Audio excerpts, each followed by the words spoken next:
Hey, everybody, and welcome to Real Life Real Crime Daily for Wednesday, November 29th. And I'm Jim Chapman. I'm Woody Overton. And I'm Mike Agovino.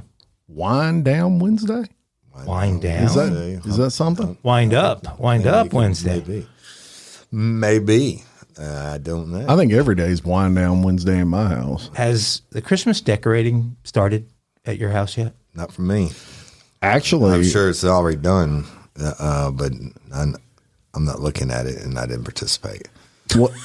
Well, here, I got a funny story about that in my household.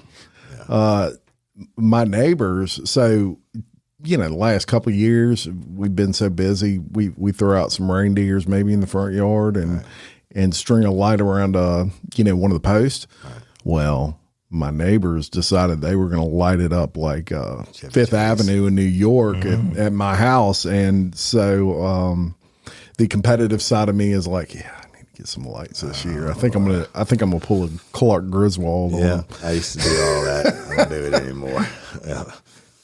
Yeah. My wife, I swear, I don't think there's a Christmas decoration that we got 20-something years ago that she doesn't still have. And I don't know where she hides these things, but when it comes time to do it, it is all hands on deck. And, we were expecting a Sunday full of football. I had my son home from college, and we all got put to work all day long putting this stuff up. I might post a couple of these things just so some of you can chime in and help me tell my wife how ridiculous this has gotten. Does it for every holiday from Halloween to whatever, and I'm sure it's being done now, but I'm not participating. Every freaking there are decorations in the garage. Believe me, I remember bags full. Oh yeah. No, but I mean like decorating the garage. Oh, I get it. Like who's going to see a wreath in the fucking garage? Wreaths everywhere and little things that trip over in the middle of the night. And yeah. Whatever. Look, I tried to help with the tree one year, and that was about the only year I was allowed to help with the tree. Looked like Charlie Brown's tree when I was it up done. on purpose. Oh, you're not allowed to help trim the tree? No, I'm not allowed to be anywhere near the tree when decorating is. Yeah, hey, it's not my deal. Wow, Jerry Ann with a lot more leniency. She's not good at it. I thought she. And then I know if y'all are like me, you don't want to walk into Walmart the day before Thanksgiving and see all the Christmas shit anyway. So with that, let's get into some crime time for Wednesday because it's not even December yet, right? So we love and appreciate each and every one of y'all. Let's roll with it. Well, we're going to start off in the great Bayou state of Louisiana, and pretty crazy story with some teenage escapees. And look, we pre-record this stuff, and we don't have a whole lot of luck with people getting caught and before the episode airs. But as of this recording, they have not been caught. And I'm going to tell you the story. 2 teenagers suspected of murder have escaped a youth jail in Louisiana. And this actually happened on Saturday, and they are still on the run as of this recording. One, get this, who previously escaped from the same jail 2 weeks ago. Right. Let that sink in. 2 weeks ago. Wait till you tell them what the charges he escaped from the same jail. No, we're not talking about a Hug-a-Thug program. No. These are that's right. Prisoners for a reason. Yeah, they're juveniles. These 17-year-old juveniles, so they're barely juveniles, both accused of first-degree murder. Thank you. Fled from the East Baton Rouge Juvenile Detention Center in Baton Rouge, Louisiana. And I believe that's LTI, is it not, Woody? Or do they have LTI anymore? They do, but the one I think they're talking about is like for the parish. Or whatever, gotcha. Where Florida parishes covers Tangipahoa, St. Helena, Livingston, and Washington Parish and all those. Over here, it's like the ones before they go to trial. Now, the police are saying that it's not clear how the boys escaped. It's probably a little going to get fired. Right. One of the teens previously escaped the detention center with a different detainee on November 13th, but both were apprehended less than 24 hours later. They fled when guards were putting people back in their cells after a fight broke out in the facility. The East Baton Rouge Juvenile Facility has been the target of criticism because of repeated escapes and violent episodes inside that facility. In 2021, 5 prisoners escaped after attacking a staffer, taking her keys, and locking her inside a cell without a radio. Some of them also attacked staffers with makeshift knives. And in February of 2022, a fight involving 8 teens left 3 of them injured. East Baton Rouge Parish then set aside $2 million for security upgrades. After the earlier escape in November, parish officials said those upgrades were still in the planning and design phase. Imagine that. But really, no laughing matter with respect to you've got two guys accused of first-degree murder on the run right now. Murder is not regular murder. It's not like you shoot somebody in a drive-by. It has to be aggravated circumstances, which if they were over 18 or older, they'd be up for the death penalty. Yeah, that's and how bad it is. It's such a large case now. I actually put it on the news. I don't watch a whole lot of the network news, but I put it on the network news, and it was one of the lead stories last night. Oh, and so just amazing. I even saw that, and I don't watch the news when I was scrolling through. I was like, holy shit, they're going to have a real problem when these kids, when these 17-year-old gets out and how do you escape after twice in 2 weeks when you're because accused of first-degree murder? And I was supervisor at Juvenile Detention Center, and I never had anybody escape, but it wasn't a hug program either. It was all rapists and robbers and murderers and stuff like that, people waiting on trial. Wow. But what they could have used in the escape is a police canine dog, y'all, right? And we used the Belgian Malinois. Next story I'm going to tell you about is a Kansas police dog that authorities say was strangled after chasing a suspect into a storm drain. Will be remembered next week in a live stream memorial service. The service for Bain, an 8-year-old Belgian Malinois that Sedgwick County Sheriff's Office used in high-risk situations, is Wednesday, so it would be today, y'all. The Wichita man accused of killing Bain is jailed on more than $1 million bond. He made his first appearance this week on a felony count of battery against a law enforcement officer and harming or killing certain dogs, Sedgwick County District Attorney's Office said. Wichita Police spokesperson Juan Riboldo said police had been looking for the man in connection with the domestic battery case. When they spotted him on November 16, he ran to a nearby creek bed and then entered a large storm drain. Wichita Police Lieutenant Aaron Moses said Bain and a Wichita Police K-9 were both released on extended leashes into the storm drain. And he said that that's where the suspect strangled Bain. First responders tried to resuscitate Bain for 30 to 40 minutes, and Moses said the other dog wasn't injured. Bain used to work for the Wichita Police Department, and his handler there died of cancer last year.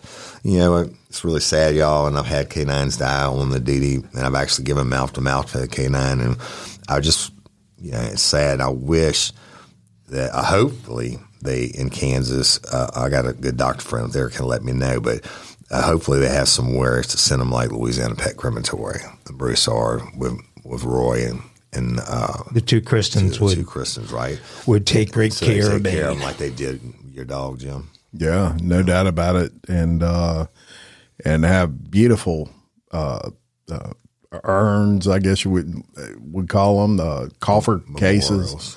Yeah, basically, just beautiful stuff over there, and they know how to care for you. That's for sure. Yeah. Well, and I think they could do some special things that commemorate the fact that he was a police canine. But have you heard of that before? The dog being strangled? Absolutely. Any idea how that could have happened? It's called the dog is trying to tear their ass up, and they were able to get their hands around the story. But I'm sure the other dog got a piece of them too, or whatever. I mean, it doesn't take a lot to choke someone to death.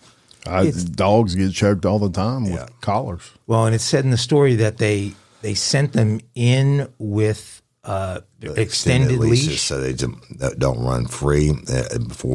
Before they can take them off that leash and let them run free, they have to give 3 loud verbal commands and stuff like that. But without going into it, but they, he got him. He's a killer, and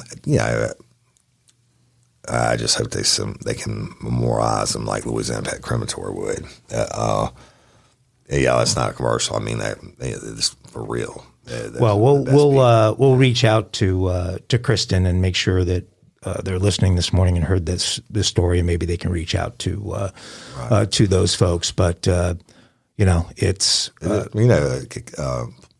K9 police dogs. They're police officers. They get killed in the state of Louisiana all the time too. In a case like this, they also would need an autopsy on the dog to prove that he was choked to death, so you can charge him. Again, Louisiana Pet Crematory is one, and Parish Forensics is another. Right, it's the same company, same great people, and that's the only place in the state of Louisiana where you can have an independent autopsy done. And God, we've had a bunch of cases lately where independent autopsy would have been a really good idea. But under that American flag in Broussard, Louisiana, you can find our friends, Roy, Kristen, and Kristen. And in this particular case, we're going to see if they can get some help to Bain. You know what they always say. Rest easy. Right. All right. Moving on. We're going to go to Tennessee by way of Texas, where a once high-flying Texas car dealer and 2 other men have been convicted in a murder-for-hire scheme hatched because the former Texas car dealer's mistress, her estranged boyfriend, tried to extort him over the affair. Hopefully that made sense.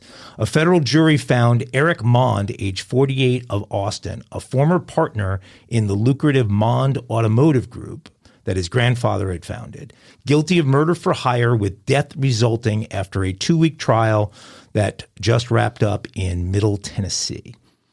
Byron Brockway, age 48, of Austin, and Adam Carey, age 32, of Richlands, North Carolina, were convicted of murder for hire as well as conspiracy to commit kidnapping and kidnapping with death resulting. A 4th man, Gilad Peled, 49, also of Austin, previously pleaded guilty to the same charges and agreed to cooperate with the U.S. Attorney's Office by testifying at trial and proved to be a key witness or the key witness in the case. The 4 were convicted in the fatal 2020 shooting of Holly Williams, who was 33 at the time, and her estranged boyfriend, William Lanway, who was 36 at the time. This all occurred in Nashville after Lanway allegedly tried to extort Mond over his affair with Williams.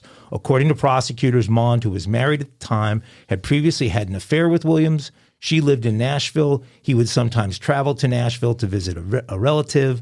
On February 3rd of 2020, using an alias, he emailed Williams and said he'd be in Nashville on Wednesday and Thursday night and would, quote, love to see you again, according to the federal indictment. 2 days later, Mond texted Williams saying, good morning, beautiful. Looking forward to later today. I'm in Nashville. I will meet you at the bar just like last time. This was all in a text.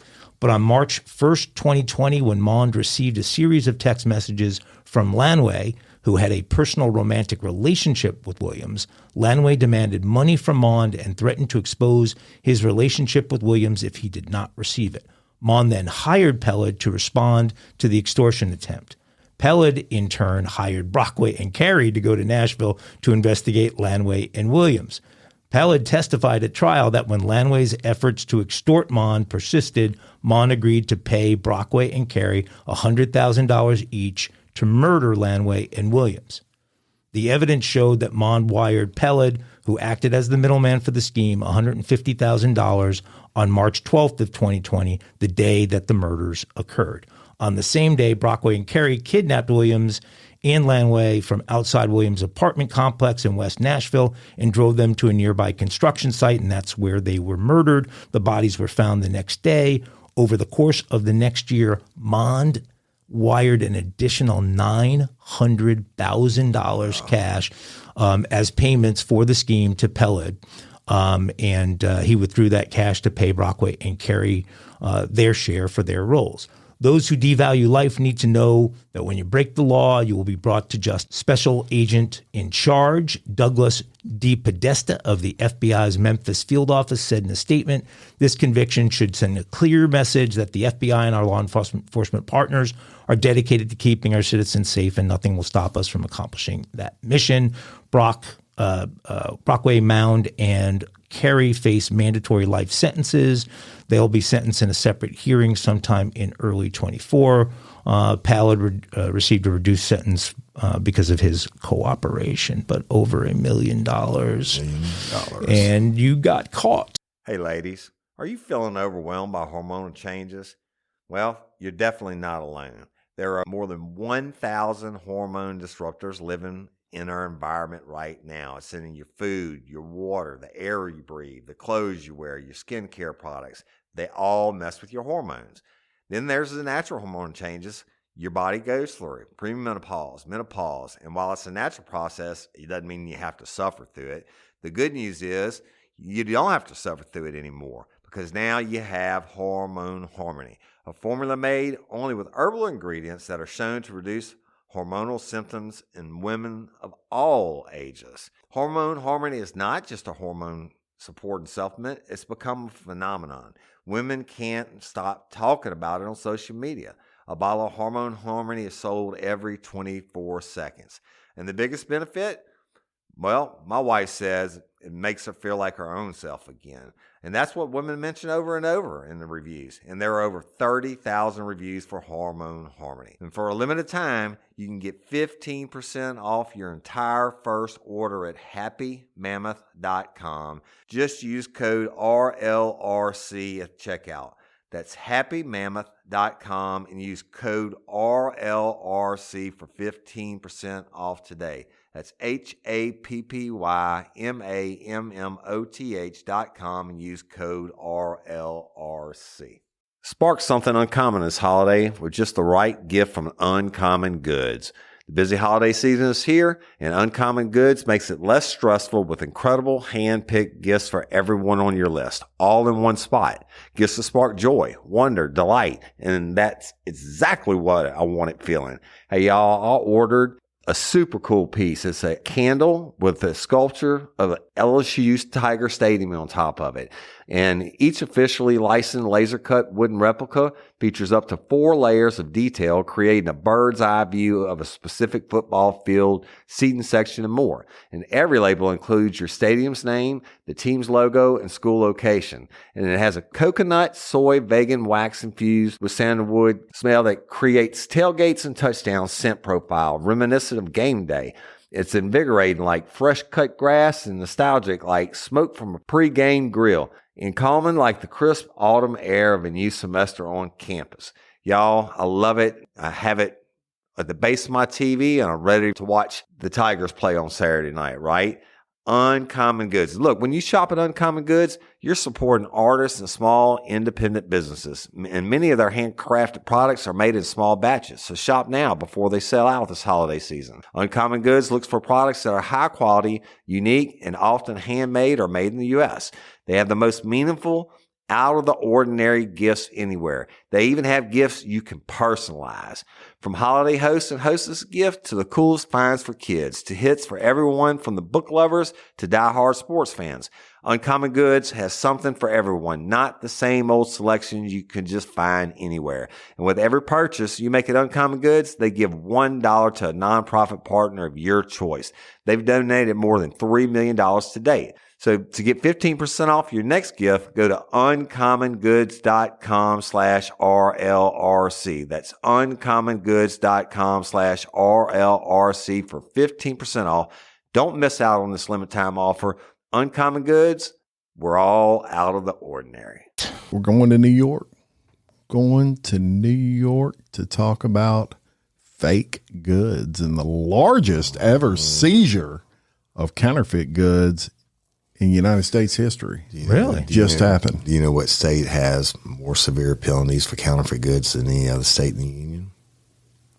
I'm going to guess Louisiana. Absolutely. Really? Absolutely. Like I wouldn't have guessed that. More. Yep. Well, Just remind me of another storytelling Real Life Real Crime original. officials have recently seized over $200,000 of knockoff designer items and have charged, Officials recently seized over 200,000 knockoff designer items and have charged 2 individuals on suspicion of trafficking these goods. From January until October 20th, Adam So and Troy Banks operated a large-scale counterfeit goods trafficking operation out of a storage facility in New York. Specifically, the items were smuggled through an off-site location in Manhattan. In total, the Attorney General's office said officials seized around 219,000 counterfeit bags, clothes, shoes, and other luxury items with manufacturers' suggested retail price of approximately $1.03 billion with a B. Authorities reportedly recovered over 83,000 counterfeit items with an MSRP of over $502 million in facilities controlled by SAL, and over 50,000 counterfeit items with an MSRP of over $237 million on premises operated by banks. The attorney's office unsealed indictments charging SAL and Banks with trafficking the counterfeit goods, and they were arrested last Wednesday. U.S. Attorney Damian Williams said it was the largest ever seizure of counterfeit goods in U.S. history, and the NYPD Commissioner Edward Caban added the trafficking of counterfeit goods is anything but a victimless crime because it harms legitimate businesses, governments, and consumers, and that's absolutely correct. If convicted, Sal and Banks face a maximum sentence of 10 years in prison. Surprised me that it was only that much. That's the max. The attorney's office noted that the street value of the knockoff designer items are often lower than the MSRP. So, considerably, I was going to say. Yeah, but, yes, it is, but a lot of times they don't sell them like they're fakes. Right. They'll tell you that's a real Louis Vuitton bag, and you buy it, and it's super close. Yeah. And unless you're someone that's an expert on Louis Vuitton, the closer it is, the more it costs. Yeah, but that when they're on every street corner with Rolexes that weigh about half an ounce and everything else, But I also saw that last year in total, New York businesses had over $4 billion worth of merchandise stolen in these smash and grab things. So you think about the counterfeiting business there, $4 billion worth stolen from these retailers, and it's no wonder they're all closing their stores. Law, supply, and demand. Well, and it's also interesting that, a lot of pawn shops in this area that I know of, because I know some people that own some, you'd be surprised how many times people bring in fakes and try to pawn them, especially purses, right? And designer shoes, right? Things like that they're trying to pawn, and those pawn owners know their stuff, right? I mean, they know what to look for, right? And I don't think I want to bring a purse home from the pawn shop for my wife for a present. Yeah, not unless you know the guy that owns it. Right. I actually bought I think it was a Louis Vuitton purse for my wife, but I know the guy personally that owns the pawn shop, and they buy brand new goods and resell them as well. So it wasn't a pawned version. Take you to a story that is, it's just disturbing and it's unfortunate. This happens, but it's real. Hundreds of migrants have been sexually assaulted while trekking through a place they call the Darien Gap, and that's the Panama jungle. And of course, they're on their way to the United States, southern border, and including a number of children have been abused in so-called rape tents. Doctors Without Borders, a nonprofit, said in a new report that its members had treated nearly 400 victims of sexual assault in the Darien Gap thus far in 2023. Much of the danger springs from groups of armed bandits who roam the wilderness, kidnapping, robbing, and raping those who are attempting to pass through. They beat me on my legs with a bat because those of us who had no money were beaten, a Venezuelan victim said. Those who said they didn't have any money, but when they searched were found to have some, were hurt even more. I saw many people raped. I saw them left naked and beaten. 1, 2, or 3, them grab you and they rape you, and the next one comes in and rapes you again. And if you scream, they beat you. The Darien Gap has long been considered the most treacherous part of the extremely dangerous journey from South America to the U.S. border. Drug runners use the same trails to traffic narcotics, and the armed groups patrol the boundaries of the lawless jungle. And Doctors Without Borders has asked regional governments to boost the law enforcement presence to deter the sexual violence against these migrants. or migrants, however you want to say it. In October alone, the group helped 107 victims of sexual abuse, including 59 in 1 week, the board report said. Sexual violence has consequences for people's physical and psychological health, such as sexually transmitted infections. It can affect women's fertility if not treated in time. That's what the group's medical coordinator said.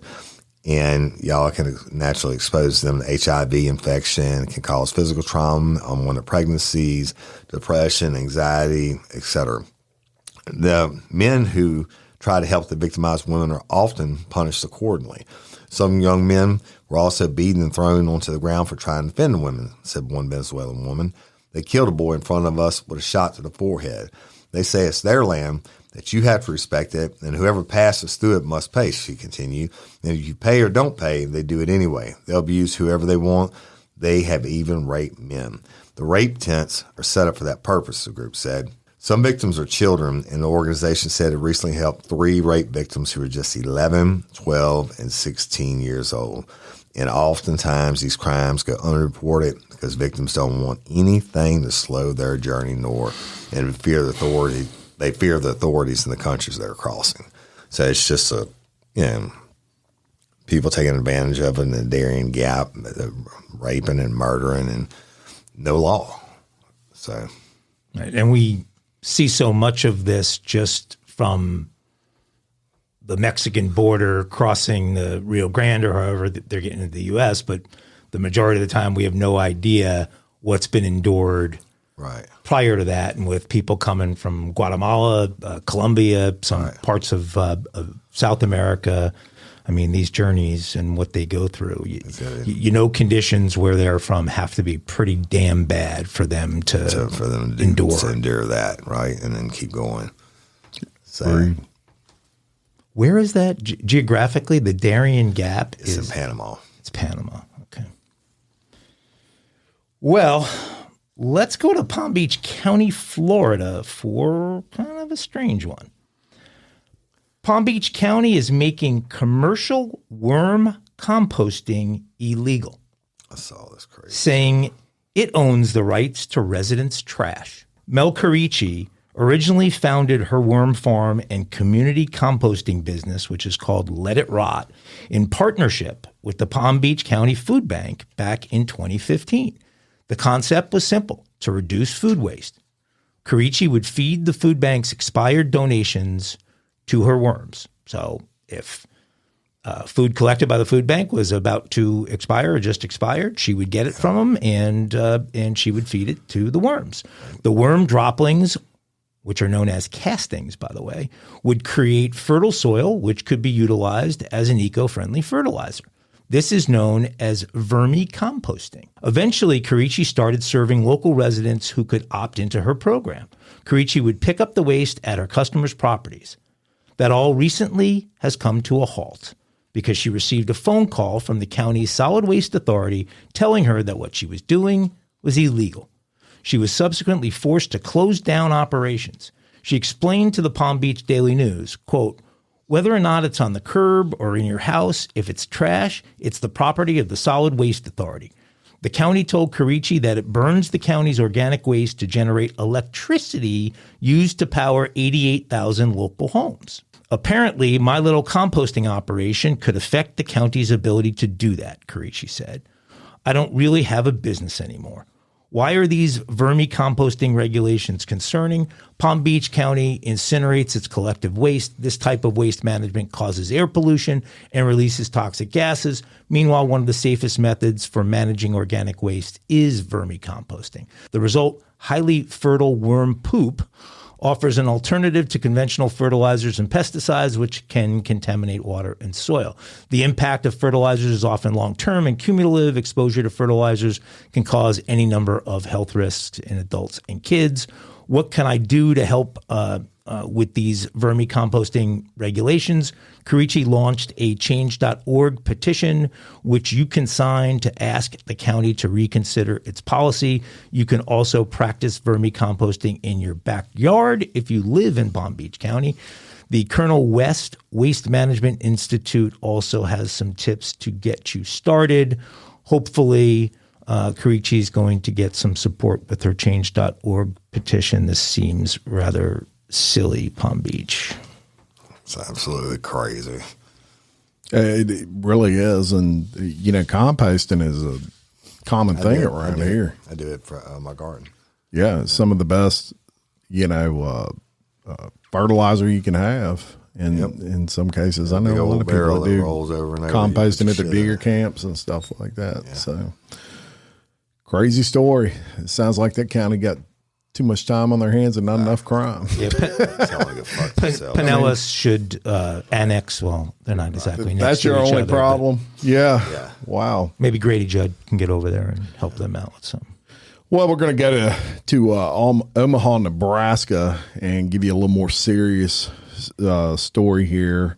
Dad has shot his son dead on Thanksgiving night after a car alarm made him think his car was being stolen. Guy's name is Will McDonald. He's 47. He was taken into custody on the evening of Thanksgiving Day by Omaha police after they arrived to a home on a shooting call around 11:30 p.m.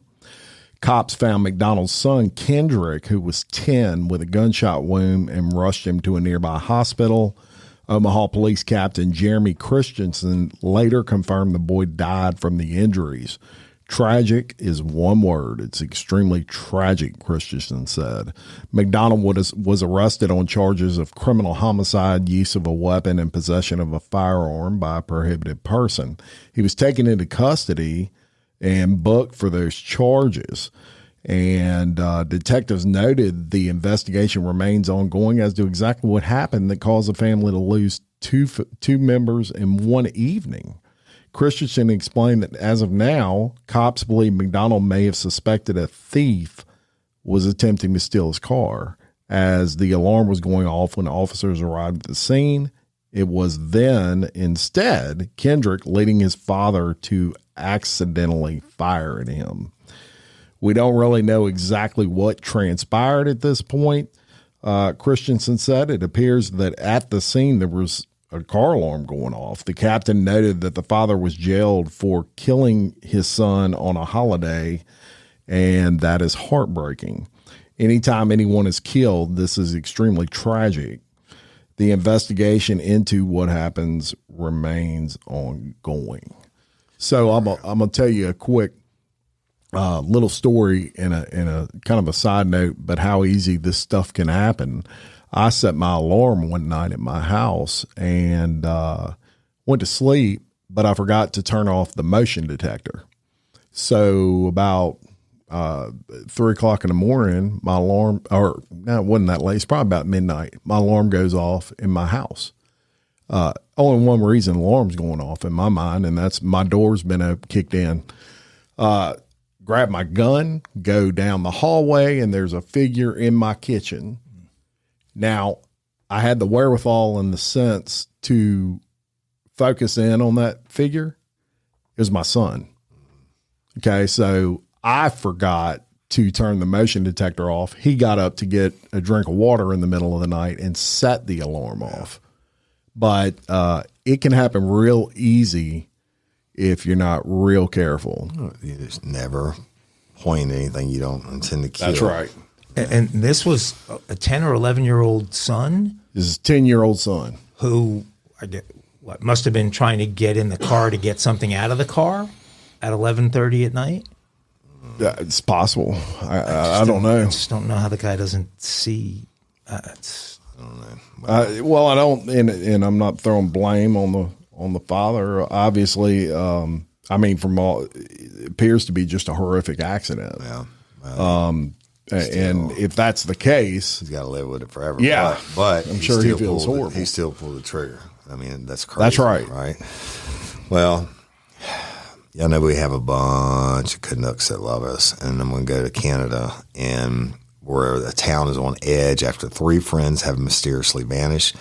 Yeah, but the police say the cases aren't linked.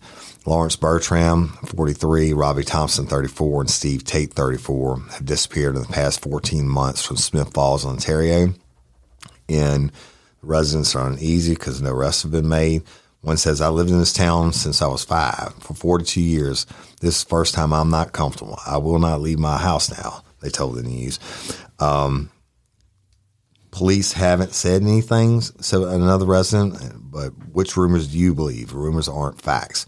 Well, all 3 men are known drug users, and most of the rumors are centered on their common interest in drugs. And, of course, cops remain tight-lipped about the investigation, right? And investigators realize that Smith Falls area is not huge and connections between people are possible due to proximity.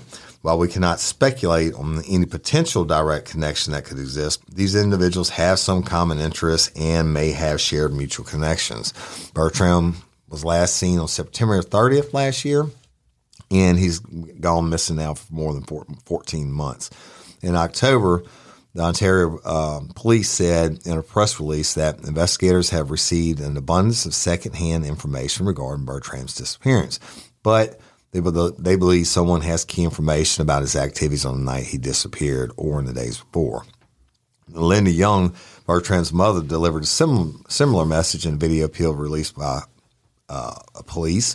Says, I know that people are hearing things and have information. She said, help bring my family some closure.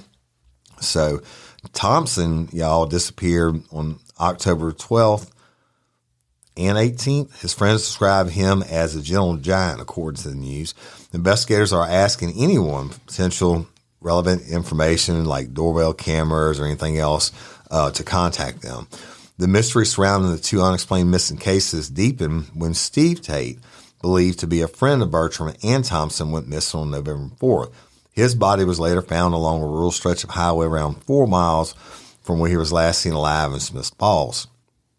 Police raided Tate's house last week as part of a drug investigation to discover crystal meth, crack cocaine, and other illegal drugs, along with firearms and an axe. And multiple people have been charged with possession and attempt to distribute, but it's unclear that the drug investigation was related to Tate's death.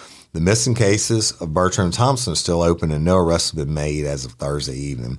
And authorities say foul play cannot be ruled out in all the cases. So,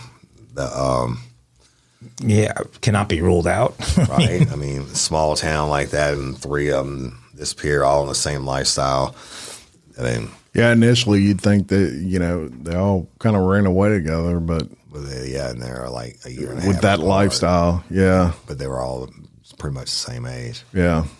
I don't know. Well, and a town that size, you're not going to have a bunch of people dealing those kind of drugs in a town that size, right? So, and then 30 years ago you did, and nowadays, like fentanyl and shit is everywhere. Everybody's dying from it. So, I don't know. Although it's weird that the other 2 go missing and this one gets left on the side of the highway. Right. There's a signal sent by that, but whoa. Well, we're going to go to Thailand, and this is a bizarre and frightening story about a wedding massacre in Thailand where 5 people were killed after a drunk Paralympic athlete who was the groom shot his newlywed bride, he shot his mother-in-law, and he shot guests, and then he shot himself. The shooting rampage took place around 11:25 p.m. on Saturday at a house in the Wang Nam Keo district in northeast Thailand, where a wedding party was being held for Shadarung Suksuk, age 29, and Kanchana Pachamtuk, age 44. During the celebrations, guests and relatives noticed that Shadarung, a former soldier, looked angry after an argument with his bride about insecurities over his disability. He then stormed out of the venue to his car and returned with a 9mm pistol, opening fire, killing the bride, killing her 62-year-old mother, whose name is King Thong Klajorho, and her 38-year-old sister, Kornika Manator. Stray bullets hit 2 other guests, killing one of them, Thong Nonkinthog, age 50, and seriously injuring Bamrung Shadarat, age 28. Shadarung, a Paralympic athlete who won silver at swimming in the Asian Para Games in Indonesia last year, then put the gun in his mouth and shot himself. The bodies were left strewn across the dance floor when emergency crews arrived. Police said 11 bullets were recovered from the scene, while video showed a number of body bags lined up on the grass and pools of blood at the venue.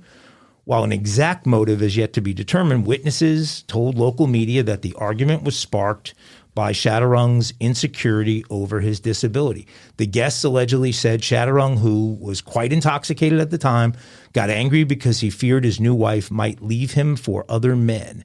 A neighbor, age 70, said, "I heard the loud shots and thought they were just setting off firecrackers for the party. It was only in the morning that I learned what happened. I'm devastated. I've known the couple for a long time, and I was like a mother to them." Chaturung is said to have purchased the gun and ammunition legally last year. So he's the biggest day of his life. He's been with this woman for years. They planned this out. He's a war vet who suffered serious injury in the war. I mean, they've been together that long, and on the night of his wedding, they get into this argument, and he goes in and kills everybody. It's just freaking crazy. It's crazy. Bizarre. And here's a picture of his bride. He lost his right leg after he was run over by a train on duty in the war. So that was the major injury. But they'd lived together for 3 years before deciding to get married. And then the day of their wedding in Thailand. Killed them all. I'm going to tell you what, we're going all over the world today. Amen. Panama, Thailand, Canada. What's next? Where are you going to go? Hey, y'all, let me tell you about Gobble. All Gobble meal kits are pre-prepped. That means less work for you and less waste in your kitchen. Their meal kits include everything you need so you can save time at the store or just skip that trip entirely. I got the box in and I had 3 different meals. I had a Kung Pao chicken, crispy fish tacos, and a beef bourguignon, however you say it. But let me tell you about the classic beef bourguignon. Look, it came with beef pot roast and a beef broth concentrate, red wine demi-glace, cremini mushrooms, cipollone onions, mashed potatoes, baby carrots, and rosemary thyme butter. It was so easy to make. Literally like 15 minutes it took Cindy. And let me tell you something, and all the dishes were fire, but this thing was like a taste explosion in my mouth. It's just unreal. We've got to spend more time together and more time doing the things we love because everything came in this one single box right to my door. So see what a difference Gobble will make for your household. Right now, they're offering my listeners a fantastic limited time deal. You get $120 off across 4 boxes plus free shipping and free cookies. And let me tell you, those cookies, I ate one that was sin baked and it was delicious. Go to gobble.com/reallife. That's GOBBLE.com/real-life for $120 off your first 4 boxes. This offer is not available on the home site, so don't miss out. This is genius. It's taste explosions in your mouth like you never had. Build up to Black Friday with savings all month long at Lowe's. Get up to 50% off select major appliances, plus take an additional 10% off when you buy select major appliances. And don't wait to pick up holiday inflatables under $20. Don't wait to save, in-store or online now, because Lowe's knows deals. Valid 11/6 through 12/4. Cannot be combined with additional discounts. See Lowe's.com for details and qualifying items while supplies last. Well, I'm bringing it right back to the U.S., baby. Dallas County? No. Hawaii. A little Hawaii, as they call it. I don't have a Hawaiian accent. I wish I did. Yeah. But I don't.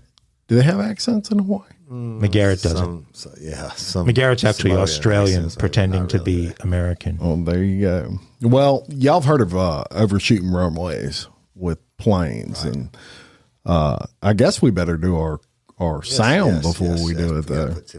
So we're gonna, and I'm not even gonna cut that out. We almost forgot to do our sound. You can now take off that belt and move freely around the cabin. It is a mile-high crime, and we are talking about overshooting runways, and this just doesn't happen when you're an inexperienced pilot. I mean, the U.S. Navy probably has some of the best pilots in the world, if not the best. Sometimes they still must flight deck, right? But they got a problem. The U.S. Navy officials have said Monday they're going to discuss how they plan to remove a large aircraft from an environmentally sensitive Hawaii Bay after it overshot a runway last week. The Navy placed 2 temporary floating barriers around the P-8 aircraft at its resting spot in shallow waters of Kanoe Bay. And y'all will post the picture. It's pretty amazing to see this giant naval plane in the middle of a bay to prevent any potential fuel spill or other contaminants from polluting the ocean. Stop people from getting there and get that top secret information. That's right. That as well. Navy officials have scheduled a news conference to provide an update. Now, on Thursday, sailors retrieved the data recorder and conducted a hydrographic survey to assess the structural integrity of the plane, something they were concerned with it obviously being in water. And planes aren't designed to be in water. They're not designed to impact on water. Correct. The Navy has not said whether the plane is sitting on sand or coral in the water. But the issue comes down to the environmental problems that they're running into. They're going to conduct a damage assessment of the plane, of course, but Kanoe Bay is home to coral reefs, an ancient Hawaiian fish pond, and a breeding ground for hammerhead sharks. Yeah. That's right. Gotta have it. You got to protect the sharks. Got to protect the sharks. In addition to floating barriers, the Navy has placed material around the plane to help it absorb potential pollutants and provide early warning of petroleum spills. The Navy also has kept a skimmer on standby so it can remove pollutants quickly. Y'all, that's basically like think of a pool skimmer, but for gasoline and things of that nature. There were no injuries to the 9 people who were on board when the plane landed in the water, and this occurred on November 20th. Marine Corps Base Hawaii at Kanoe Bay is about 10 miles from Honolulu. And you went to Hawaii. Where did you go? Maui. Is that by Honolulu? No, it's on the same island. Okay. I know this because Swim got a vehicle stuck on the side of the mountain with big signs that says "Do not drive down here." But Swim had to push it anyway. And then he called for a tow truck. Of course he did. Called for a tow truck, and I got one. It was just in Honolulu. She said, "Baby, you're on the wrong island." Oops. That's a volcano, not a mountain, by the way. The Navy used a P-8A airplanes manufactured by Boeing to search for submarines to conduct surveillance and reconnaissance, and that is the plane that is in the bay currently. The plane is a military version of a 737 jet, basically. The plane is assigned to Patrol Squadron 4 stationed at the island, and patrol squadrons were once based at Kanoe Bay, but now deployed to Hawaii on a rotating basis. That's crazy.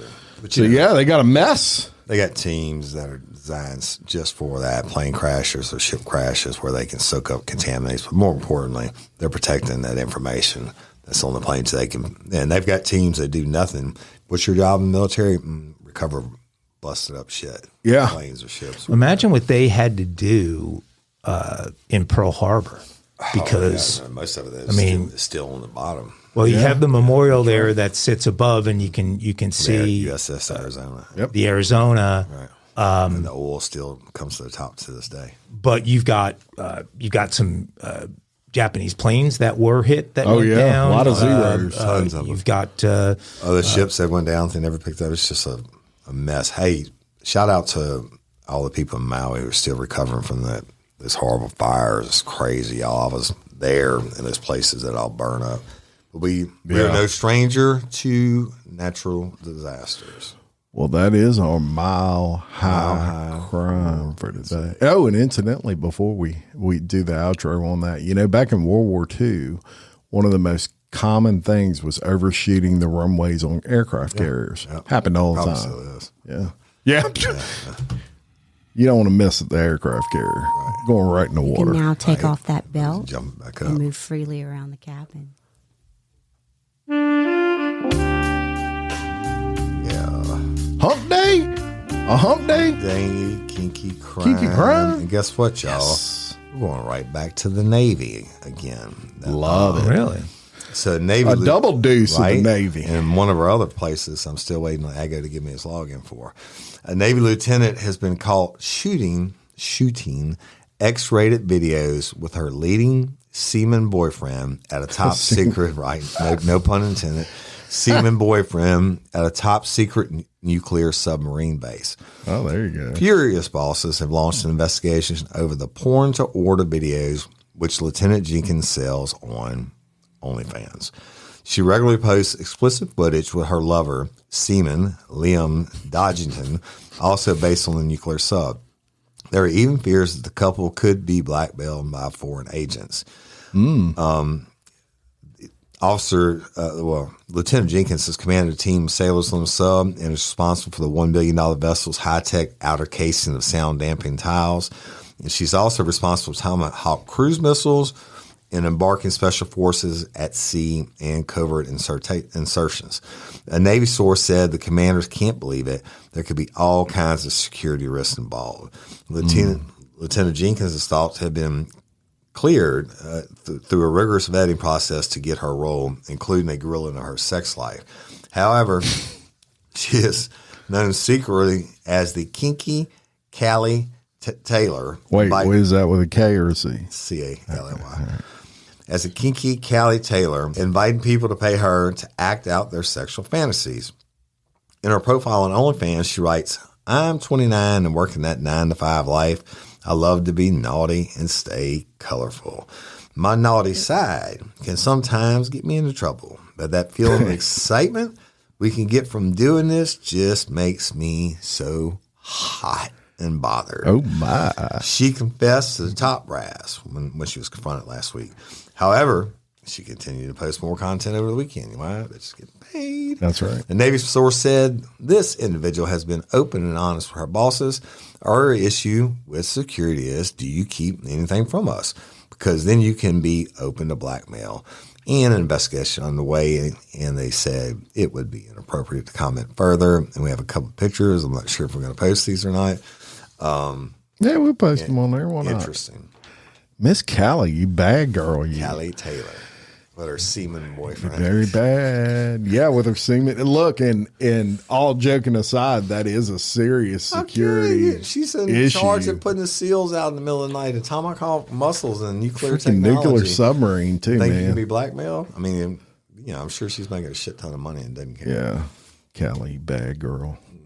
Shame on you. Makes me feel safer, though. Right? Knowing she's in control of your Tomahawk Yeah. missile. Sleep better at night knowing she's out there. She is in control of probably a lot of people's Tomahawk missiles. Right. Yikes. Crazy.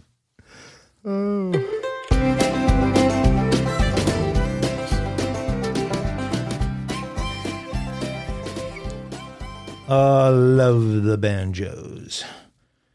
Neatness always matters. And Angel Bolton, age 38, has some really neat handwriting. But no matter how neatly Bolton wrote a handwritten cardboard license plate, it was just not going to get it done. Police in California nabbed alleged car thief Angel Bolton after spotting what they described as, quote, a beautifully handwritten attempt to pass an obviously fake license plate off as real. Bolton, 38, was taken into custody by the Benicia Police Department. I don't even know what Benicia is. Wisconsin. No, it's Cali. It's Cali. Unless he fucked up that part of the cardboard plate. He was taken into custody by Benicia Police Department in the early morning hours of Friday. Officer Perez said, quote, we know we are not superheroes, but just as an FYI, this is not a way to get one over on us. At about 1 a.m. today, one of our officers was patrolling the area of the 5000 block of East 2nd Street when he saw this beautifully handwritten license plate on a car. I'm showing that to Woody. And we're going to Jim. post that on the Facebook. A quick check of the vehicle showed that it was reported stolen out of Alameda, California. An accompanying picture shows a white piece of paper somewhat clumsily taped to the back of a car where a license plate would normally go. A series of block letters and numbers written in blue marker did slightly resemble a legal license plate, although the result was decidedly more DIY than DMV. Bolton gets a serenade with banjo. She really does. And before we taped it down with electrical duct tape. Before we banjo her, I'll tell you this: it actually ain't that bad a job for handwritten. Yeah, if you catch them passing. I mean, away. It's obviously fake, but it was a good try. But they're different sizes and it's slopes. You get a copy of vehicles all day long, and then I can 30 years later, I can tell you it's bullshit and it's not. She is a belongs on a dumb truck, criminal. belongs on a car. Sometimes they'd swap those up, steal one and put it on the other, and not ever know there was a difference. And tell you what letters start with rental cars, and I didn't know that was a difference. Oh yeah, that would not have passed the smell test. Well, it used to be before computers and all that kind of stuff, you could just put license applied for on your car. And they had dealer tags for those also, and those are bullshit. I was definitely searching them for drugs. You probably got some stories from some fake plates. Remind me, yes, the second RRC original y'all reminded me of today. The first one being the counterfeit goods. Yeah. Well, any final thoughts? Love y'all. Thank you for liking and sharing and all that good podcaster shit. If you get a chance, go leave us a review. We do truly appreciate each and every one of you. Thanks, everyone. Also want to just say thank you to our friends at Parish Forensics have been great supporters all year long. We appreciate you guys, and thanks. And until next time, I'm Jim Chapman. And I'm Woody Overton. And I'm Mike Agovino. For Real Life, Real Crime Daily, peace. Aglets. Zaxby's Sensation Salad is so much more than a plain old salad. It's a salad, which begs the question, at what point does a salad stop being a salad and become a salad? Is it when you add Zaxby's fried chicken to it? Crunchy wontons? Asian slaw? Citrus vinaigrette? Teriyaki glaze? Sweet and spicy sauce? Or is it when you top it all with a handmade perfectly fried egg roll? Without a doubt, the egg roll. The Sensation Salad, only at Zaxby's. Build up to Black Friday with savings all month long at Lowe's. Get up to 50% off select major appliances. Plus, take an additional 10% off when you buy select major appliances. And don't wait to pick up holiday inflatables under $20. Don't wait to save, in-store or online now, because Lowe's knows deals. Valid 11/6 through 12/4. Cannot be combined with additional discounts. See Lowe's.com for details and qualifying items while supplies last.